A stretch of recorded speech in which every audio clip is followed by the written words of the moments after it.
Hello guys, मैं पार्थी को स्वागत करती हूँ आप सभी का अपने YouTube channel study with Parthi में। हमने लास्ट वीडियो में ट्रांसफार्मर के बारे में पढ़ा था कि ट्रांसफार्मर क्या होता है, उसकी एफिशिएंसी क्या होती है। और इसके बारे में जो कुछ बेसिक जानकारी थी हमने ले ली थी कि ट्रांसफार्मर में क्या क्या चीज़ें होती हैं, क्या क्या टाइप्स होते हैं। तो हमने वोल्टेज के अकॉर्डिंग क्या है उसके टाइप्स पढ़े थे, स्टेप डाउन, स्टेप अप और आइसोलेट ट्रांसफार्मर। स्टेप अप में हमने क्या कहा था कि वोल्टेज लेवल को बढ़ा देती है और इसमें सेकेंडरी वाइंडिंग में नंबर ऑफ टर्न ज़्यादा होते हैं। और फिर स्टेप डाउन पढ़ा था, इसमें कहा था हमने सेकेंडरी वाइंडिंग में नंबर ऑफ टर्न कम होते हैं, अल्टरनेटिंग वोल्टेज लेवल को क्या करती है, कम कर देती है। और आइसोलेटेड में वोल्टेज लेवल बिल्कुल चेंज नहीं होता है क्योंकि इसमें दोनों वाइंडिंग्स में नंबर ऑफ टर्न क्या होते हैं, एक दूसरे के इक्वल होते हैं। ये सब हमने पिछली वीडियो में पढ़ लिया था। आज की वीडियो में ट्रांसफार्मर की जो कोर होती है उसके बारे में जानेंगे। तो ट्रांसफार्मर कोर कंस्ट्रक्शन कि ट्रांसफार्मर की कोर क्या होती है, कैसे बनती है, किस मटेरियल की बनती है और इसके क्या क्या बेनिफिट होने चाहिए, क्या क्या बेनिफिट होते हैं, किस लिए यूज की जाती है और क्या मटेरियल इसमें यूज करता है, सब इसके बारे में जानेंगे। तो ट्रांसफार्मर की कोर, पहले तो समझिए ट्रांसफार्मर की कोर किस मटेरियल की बनती है। तो ट्रांसफार्मर की कोर की बात की जाए तो आयरन की, CrGO मटेरियल की या सिलिकॉन स्टील की, सिलिकॉन स्टील की। इसकी आयरन, CrGO या सिलिकॉन स्टील की बनती है। इन मटेरियल्स की कोर बनाई जाती हैं और इसमें सबसे ज्यादा प्रेफर करते हैं सिलिकॉन स्टील। क्यों करते हैं? क्योंकि इसमें जो हिस्टैरिसीस लॉसेस होते हैं वो कम होते हैं। क्या होते हैं? हिस्टैरिसीस लॉसेस, की ऐसे डिनोट करते हैं, हिस्टैरिसीस लॉस क्या होते हैं, कम होते हैं। अब ये हिस्टैरिसीस लॉसेस क्या है, ये चीजें हम आगे बताएंगे, ठीक है। तो हमने पहली बात जानी इन मटेरियल से बनती है। CrGO का मतलब होता है cold rolled grain oriented, cold rolled grain oriented, ठीक है। ये मटेरियल होता है। ये CrGO की काफी जो है प्रेफर की जाती है कि CrGO की बनाइए, ठीक है, या हाई सिलिकॉन स्टील मटेरियल की बनाइए। लेकिन मोस्ट ऑफ देम जो है आयरन यूज करते हैं। उसका कारण क्या है, वो कम कॉस्ट की पड़ती है, इस वजह से क्या है आयरन यूज कर लेते हैं, ठीक है। इसके अलावा हम बात करें तो ये कोर आपको इस तरह से दिखाई दे रही है, क्या, ट्रांसफार्मर की कोर, ठीक है। लेकिन ये कोर क्या होती है, इनके आकार की बात की जाए तो कोर जो है ILUE और कहीं कहीं T भी लिखा हुआ है। ट्रांसफार्मर में जो यूज होने वाली कोर है वो कौन सी होती है, ILUET। इस टाइप की कोर जो है यूज की जाती है। अब जैसे एल कोर लेके चलते हैं, अब आप कहेंगे एल कोर कहाँ है, ये तो मैम ने एक स्क्वायर टाइप में कुछ बना दिया है।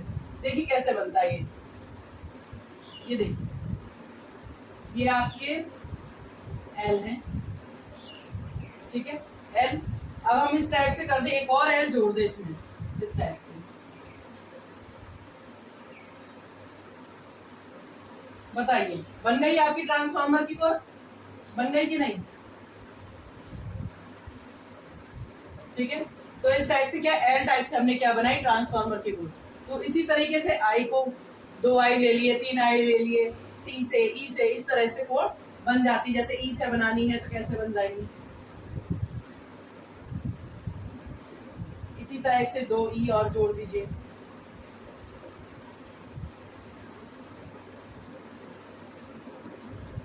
ठीक है। अब मैम कह रहे हैं ये क्या बना है स्ट्रक्चर, तो सेंट्रल लिंब पे भी बाइंडिंग होती है। इस टाइप के ट्रांसफार्मर अलग जो इलेक्ट्रॉनिक्स वाली फील्ड है उसमें यूज किए जाते हैं। इसे शेल टाइप कहते हैं, ठीक है। आप लोगों को मैं इतना है नहीं, ठीक है, तो जितना है उतना पढ़िए, ठीक है। तो कौन कौन सी कोर टाइप होती है, ILUE टी आकार की कोर का यूज होता है। कौन कौन सा मटेरियल यूज होता है, आयरन, CrGO, सिलिकॉन स्टील, ठीक है। अब आगे चलते हैं, देखिए नेक्स्ट अगर इंफॉर्मेशन की बात करें तो ट्रांसफार्मर की कोर जो होती है पतली पतली सिलिकॉन स्टील की पत्तियों से मिलकर बनी होती है। इस तरह से इन पत्तियों को क्या करते हैं, पंच कर देते हैं,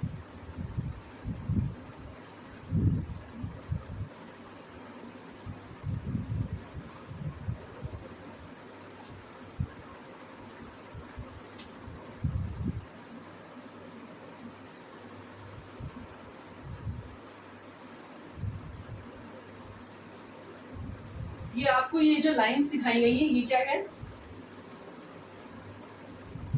सिलिकॉन स्टील की पतली पतली जो थिन लेयर्स होती हैं उनको जोड़कर बनाई जाती है। पत्तियों को पंच करके बनाया जाता है।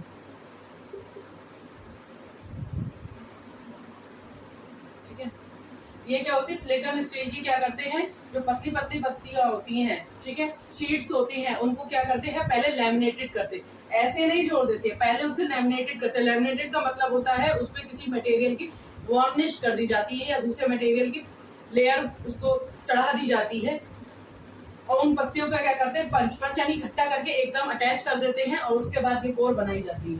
तो आपको ऊपर से कोर कुछ इस तरह से दिखती है, बस इस तरह से दिखता है। ठीक है, लेकिन ये ऐसा नहीं होता है, इसके बीच में क्या होती है? काफी सारी लेयर्स को हम क्या करते हैं? सिलिकॉन स्टील की पंच कर देते हैं और उसके बाद के कोर बनाते हैं। अच्छा, हमने ऐसा क्यों किया? तो इसका एक रीजन है, एडी करंट लॉसेस। ठीक है, एडी करंट लॉसेस को क्या है? कम करने के लिए क्यों बनाया जाता है? एडी करंट लॉसेस को कम करने के लिए क्या है? इसे हम लैमिनेटेड करके पंच कर देते हैं पत्तियों को। ठीक है, एडी करंट लॉसेस को क्या है? कम करने के लिए क्या है? इन पत्तियों को क्या है? हमने पंच करके बनाया है। तो हमने पहली बात क्या जानी? ILUED आकार की होती है, इस मटेरियल का यूज करते हैं और इसे पंच कर कर बनाते हैं। 3 बातें हमने पढ़ी। अब आगे की बातें पढ़ते हैं कि ये जो होती हैं, ये जो आपकी जो कोर है, इसका क्या यूज है? ये क्या करती है? फ्लक्स फ्लो के लिए रास्ता प्रोवाइड करती है, पाथ प्रोवाइड करती है। ये क्या है? हमारा पाथ है। फ्लक्स फ्लो के लिए क्या है? Path for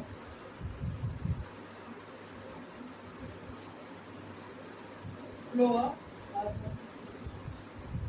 magnetic flux.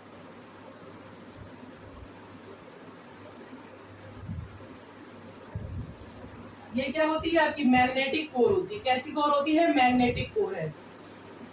ठीक है, मैग्नेटिक मटेरियल की बनी है, तो क्या होगी? Magnetic core. ये मैग्नेटिक कोर क्या करती है? पाथ प्रोवाइड करती है। किसके लिए? मैग्नेटिक फ्लक्स के फ्लो के लिए क्या करती है? पाथ प्रोवाइड करती है। यानी कि यहाँ पर क्या होगा? मैग्नेटिक फ्लक्स को 5 से डिनोट करते हैं। ठीक है, तो ये क्या करती है? फ्लक्स के फ्लो के लिए क्या करती है? रास्ता प्रोवाइड करती है। अब बताइए, यहाँ फ्लो मैग्नेटिक फ्लक्स के फ्लो के लिए कितने रास्ते हैं?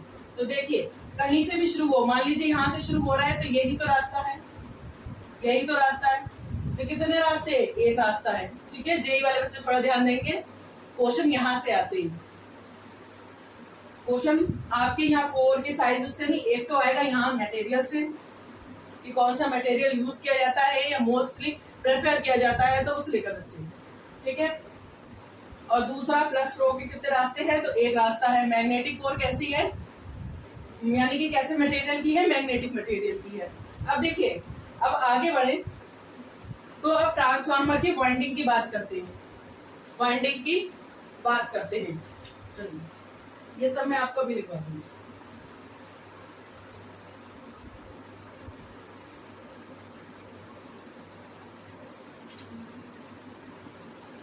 तो देखिए, जिसपे वाइंडिंग की जाती है उसे कहते हैं लिम्ब।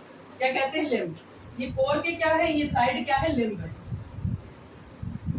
ये याद रखिएगा, कई बार पूछता है ट्रांसफार्मर में कितने लिम्ब होते हैं, तो कितने हैं? एक ही रास्ते से प्रोवाइड हो रही है और 2 लिम्ब पे क्या है? वाइंडिंग की जा रही है। ट्रांसफार्मर के 2 लिम्ब पे क्या है? वाइंडिंग। एक यहाँ होती है प्राइमरी वाइंडिंग और यहाँ होती है सेकेंडरी वाइंडिंग। मैंने जब स्टार्टिंग में पढ़ाया था आपको, तो मैंने ये बताई थी 2 वाइंडिंग होती है। तो प्राइमरी वाइंडिंग बनाते हैं पहले।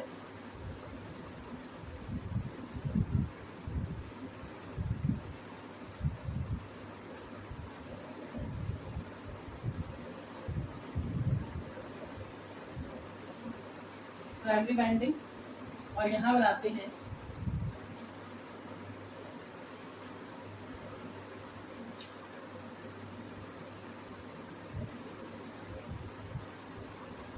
सेकेंडरी वाइंडिंग में क्या कनेक्ट था? Load, RL load. ठीक है, RL का मतलब होता है रेजिस्टिव लोड। ठीक है, और प्राइमरी साइड क्या था? AC supply, AC supply, AC supply. ठीक है, तो हमने क्या कहा था? ये कौन सी है? प्राइमरी वाइंडिंग, ये शॉर्ट में लिखा है प्राइमरी वाइंडिंग। और ये कौन सी है आपकी? Secondary winding. इसमें कौन सी करंट आएगी? I2, और इसमें I1। इधर साइड का ये चीजें मैं आपको समझाऊंगी करंट क्या है, अभी इसका जब प्रिंसिपल पढ़ेंगे तब। ठीक है, तो आप इतना पढ़ लीजिए फिलहाल, ठीक है, कंफ्यूज होंगे। ठीक है, तो हमने ये जाना। अब देखिए इस कोर के बारे में कुछ और जान लेते हैं। हमने कहा कि फ्लक्स फ्लो के लिए रास्ता प्रोवाइड करती है, तो इसके अंदर क्या क्वालिटी होगी जो ऐसा कर लेती है? तो इसका जो होता है लो रिलक्टेंस पाथ होता है, लो रिलक्टेंस पाथ होता है। और एक बात याद रखना, जो रिलक्टेंस होता है, जो रिलक्टेंस होता है वो फ्लक्स के इनवर्सली प्रोपोर्शनल होता है। अगर रिलक्टेंस ज्यादा तो फ्लक्स कम जनरेट होगा, अगर ये लो है तो फ्लक्स ज्यादा जनरेट होगा। तो ये लो रिलक्टेंस का मतलब ये है कि यहाँ पर ये ज्यादा फ्लक्स को फ्लो होने देगा। और ये लो रिलक्टेंस मिलेगा कैसे? ठीक है ना, हम कह रहे हैं कि फ्लक्स ज्यादा फ्लो होगा, हमें लो रिलक्टेंस पाथ मिल जाए तब फ्लो हो जाएगा, लेकिन ये मिलेगा कैसे? तो इसके लिए हमें ऐसा मटेरियल यूज करना होगा जिसमें मैग्नेटिज्म ज्यादा हो, यानी उसकी परमेबिलिटी ज्यादा हो। क्या हो? परमेबिलिटी, यानी कि चुंबकशीलता ज्यादा हो। क्या? चुंबकशीलता, हिंदी में कहते हैं चुंबकशीलता। ठीक है, तो चुंबकशीलता ज्यादा हो यानी कि क्या है? उसमें मैग्नेटिज्म की प्रॉपर्टी ज्यादा हो, अपने में जो मैग्नेटिक फील्ड के जनरेट होने का सपोर्ट करे, अपोज नहीं करे। ठीक है, करंट अगर हम उसमें फ्लो करना चाहें तो क्या है? वो मैग्नेटिक फील्ड जनरेट करे, इसका मतलब ये होता है परमेबिलिटी का। ठीक है, तो हम क्या कह रहे हैं? इसकी परमेबिलिटी ज्यादा हो तो रिलक्टेंस कम होगा। रिलक्टेंस का क्या मतलब है? हम करंट फ्लो नहीं होने देंगे, कुछ भी कर लो हम होने नहीं देंगे। तो ये क्या है? परमेबिलिटी क्या करती है? इसका ये गुण है कि नहीं, हम तो सपोर्ट करेंगे, करंट फ्लो होगी, मैग्नेटिक फील्ड जनरेट होगा। तो ये अगर ज्यादा है तो ये अपने आप ही कम हो जाएगा। जब ये अपने आप कम हो जाएगा तो फ्लक्स हमारा क्या है? खुद ही अपने आप ज्यादा फ्लो होगा। ठीक है, समझ में आई आपको इतनी बार कि मैं क्या कहना चाह रही हूँ? ठीक है, तो चलिए इसके बारे में लिखते हैं, ये बना लीजिएगा, हेडिंग डालिए ट्रांसफार्मर की कोर कंस्ट्रक्शन और उसमें इतना बना लीजिए। उसके बाद में कुछ पॉइंट्स आपको लिखवाऊंगी, आप करते जाइएगा।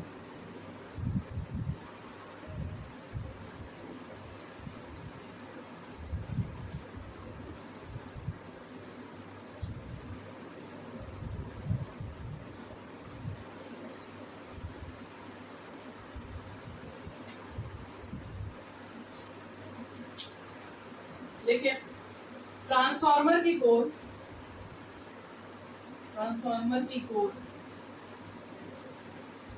IELU-T आकार की होती है, आकार यानी शेप की होती है।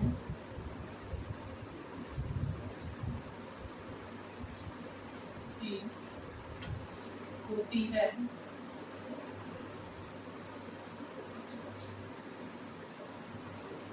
सेकंड लिखिए,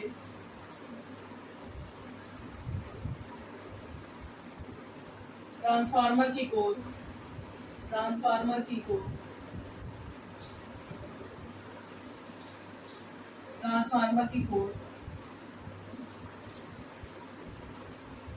फ्लक्स फ्लो के लिए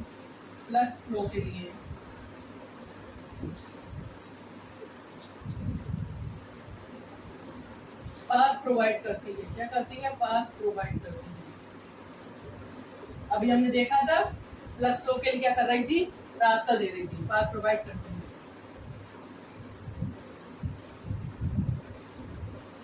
ठीक है, फ्लक्स फ्लो के लिए रास्ता प्रोवाइड करती है।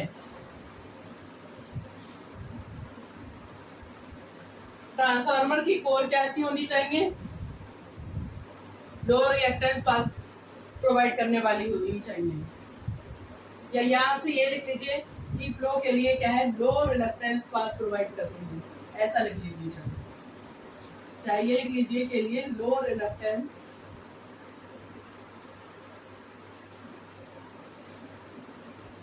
पाथ प्रोवाइड करती है। नेक्स्ट लिखिए, ट्रांसफार्मर की कोर मैग्नेटिक मटेरियल, ब्रैकेट में लिख लीजिए आयरन, CaRgU, और इसकी बड़ी थी सिलिकॉन स्टील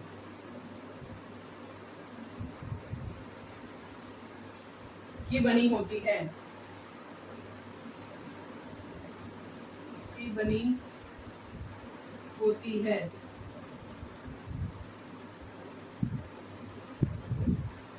ट्रांसफार्मर के लिम्ब पर, लिम्ब क्या होती है, जो उसकी साइड्स होती है, ठीक है, जो जिन कोरों से साइड्स बनी ना, 4 साइड्स थी इस तरीके से, तो कितने, 1 2 3 4, वैसे तो कहा जाएगा पूरा एक लिम्ब है, क्योंकि एक ही है ना, फ्लक्स फ्लो के लिए जितने रास्ते होते हैं उन्हें लिम्ब होते हैं, ठीक है। तो लिम्ब क्या है, ट्रांसफार्मर की लिम्ब पे क्या है, इधर वाइंडिंग की थी, नहीं की थी, यहाँ पर इस तरीके से, तो क्या है, ट्रांसफार्मर की कोर, और ट्रांसफार्मर के लिम्ब पर, ट्रांसफार्मर के लिम्ब पर वाइंडिंग की जाती है। कौन सी की जाती है, प्राइमरी और सेकेंडरी, पता ही नहीं, लिखवाने की कोई जरूरत नहीं है, ठीक है। तो ट्रांसफार्मर के लिम्ब पे क्या है, वाइंडिंग की जाती है, और ये वाइंडिंग कैसी होती है, कैसी होती है आपकी, मैग्नेटिकली कपल्ड होती है, मैग्नेटिकली होती है, इलेक्ट्रिकली कपल्ड होती है। कैसे होती है मैं वो चीज आगे बताऊंगी, ठीक है। क्या होती है, जो कि एक दूसरे से इलेक्ट्रिकली या मैग्नेटिकली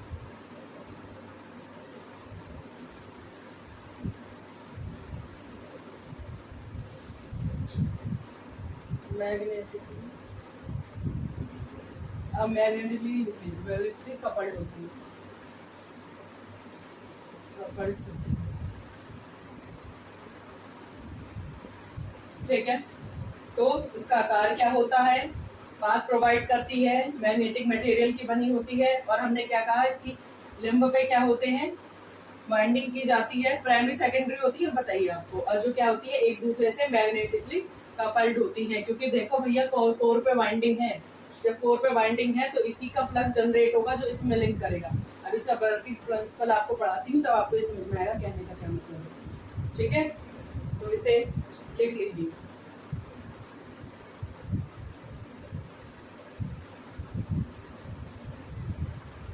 चलिए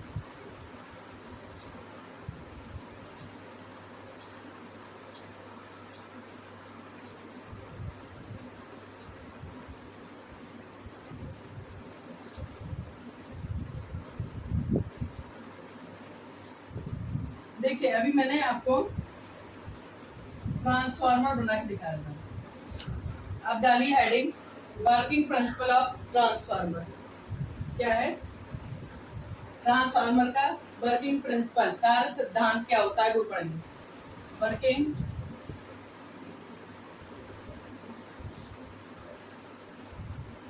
प्रिंसिपल, कि ट्रांसफार्मर का क्या वर्किंग प्रिंसिपल है, चलिए समझते हैं।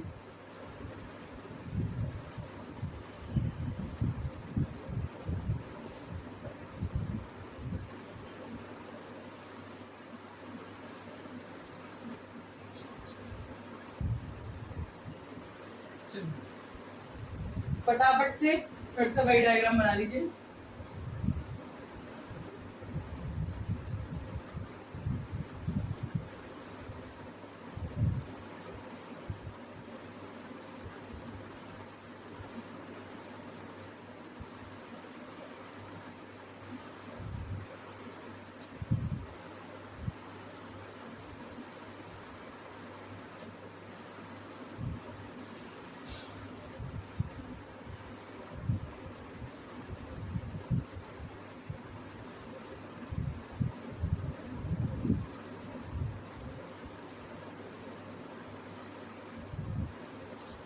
ध्यान से समझते चलेंगे क्या कह रही हूँ।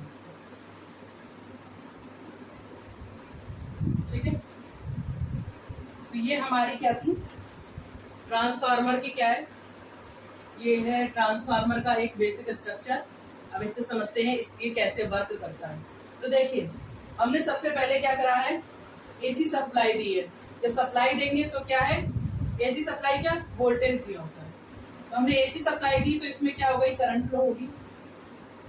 या मान लो प्राइमरी वाइंडिंग है तो हमारी क्या है, I1 करंट फ्लो हुई। ठीक है, जब ये करंट फ्लो होगी, ठीक है, अब यहाँ क्या हमने सप्लाई दी और करंट फ्लो हुई। जब करंट फ्लो हुई तो क्या हुआ, उसके कारण क्या है, इसमें क्या है, फ्लक्स जनरेट हो गया। प्राइमरी वाइंडिंग में क्या है, फ्लक्स जनरेट। अभी आधा नहीं बनाया, इसको बनाएंगे लेकिन पहले समझेंगे। तो प्राइमरी वाइंडिंग में क्या है, फ्लक्स जनरेट हो गया। यहाँ क्या आ गया, फ्लक्स आ गया। आपको क्या आ गया, फ्लक्स। जब हमने यहाँ पर सप्लाई दी, यहाँ पर करंट फ्लो हुई, उसके कारण क्या आ गया, यहाँ फ्लक्स आ गया, फ्लक्स जनरेट हुआ। ठीक है, और आपने एक फैराडे का फर्स्ट लॉ है वो पढ़ा होगा कि यदि हम किसी परिपथ से बद्ध फ्लक्स में परिवर्तन करते हैं तो उसमें क्या होता है, ईएमएफ इंड्यूस हो जाता है, प्रेरित विद्युत बल उत्पन्न हो जाता है। ये वाला रूल आपने देखिए, E1 बराबर क्या होता है, -N d∅/dt। ये रूल आपने पढ़ा होगा, 12th लेवल पे भी है ये रूल आपका। ईएमएफ क्या है, -N d∅/dt। ठीक है, तो हमारा क्या है, इसमें जब फ्लक्स गया तो फ्लक्स तो आगे फ्लो हो रहा है ना, चेंजिंग आई ना उसमें, तो इसके कारण क्या हो जाएगा, इसमें एक ईएमएफ E1 जनरेट हो जाएगा। हमने यहाँ से क्या कहा, सप्लाई दी, करंट फ्लो हुई, करंट फ्लो होने के कारण क्या है, फ्लक्स आया, फ्लक्स के कारण क्या है, ईएमएफ इंड्यूस्ड हो गया।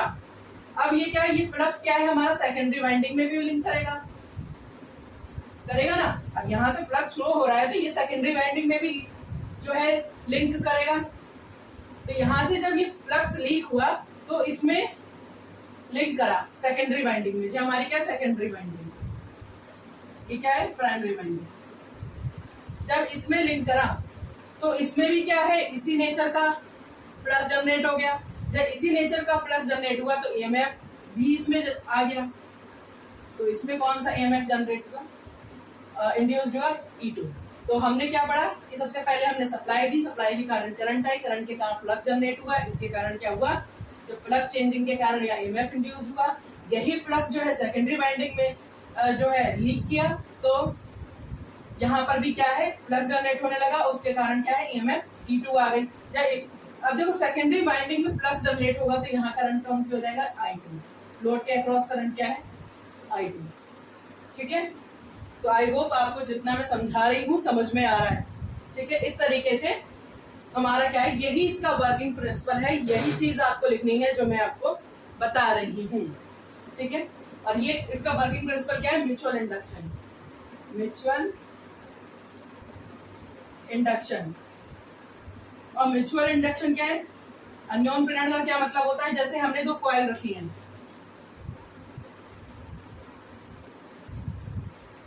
एक कॉइल में हमने सप्लाई दी और ये दूसरी कॉइल है।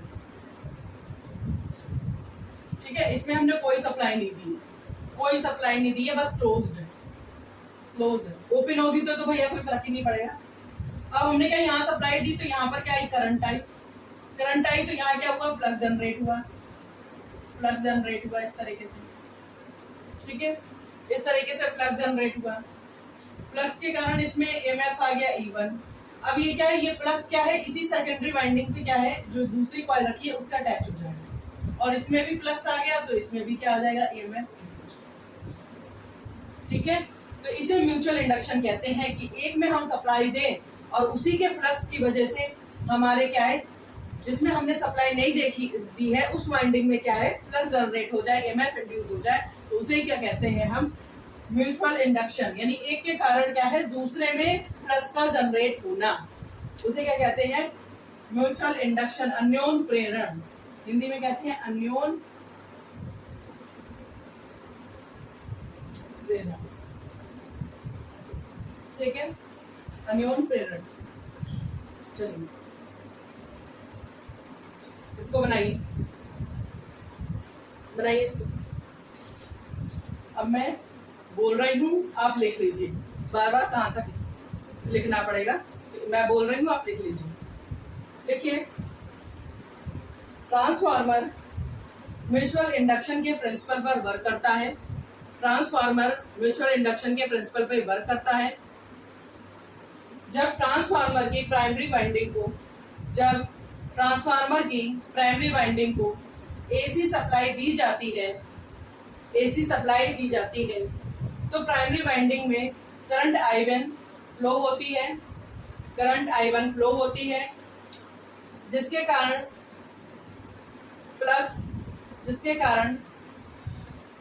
कारण मैग्नेटिक कोर में फ्लक्स जनरेट होता है। मैग्नेटिक कोर ये फ्लक्स जनरेट होता है, जिसके कारण प्राइमरी वाइंडिंग में एक EMF E1 इंड्यूस हो जाता है।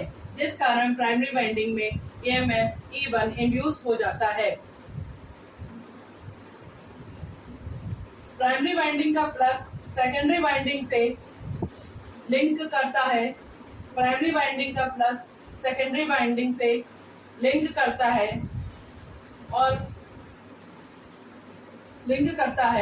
जिस कारण सेकेंडरी वाइंडिंग में भी एक EMF E2 इंड्यूस हो जाता है।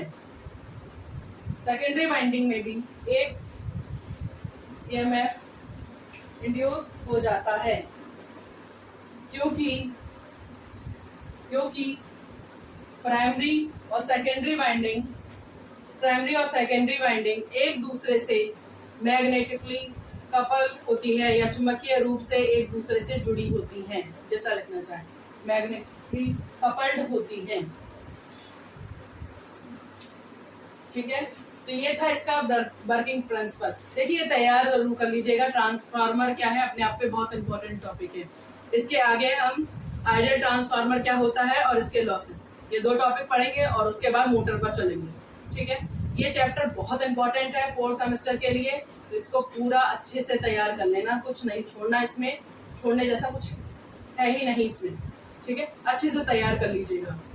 अगर आपको कोई प्रॉब्लम हो तो उसे कमेंट बॉक्स में डिस्क्राइब कर सकते हैं, और अगर वीडियो पसंद आए तो वीडियो को लाइक कीजिए, मेरे यूट्यूब चैनल को सब्सक्राइब कीजिए। Thanks for watching my video. फिर मिलते हैं नेक्स्ट लेक्चर में। Thank you.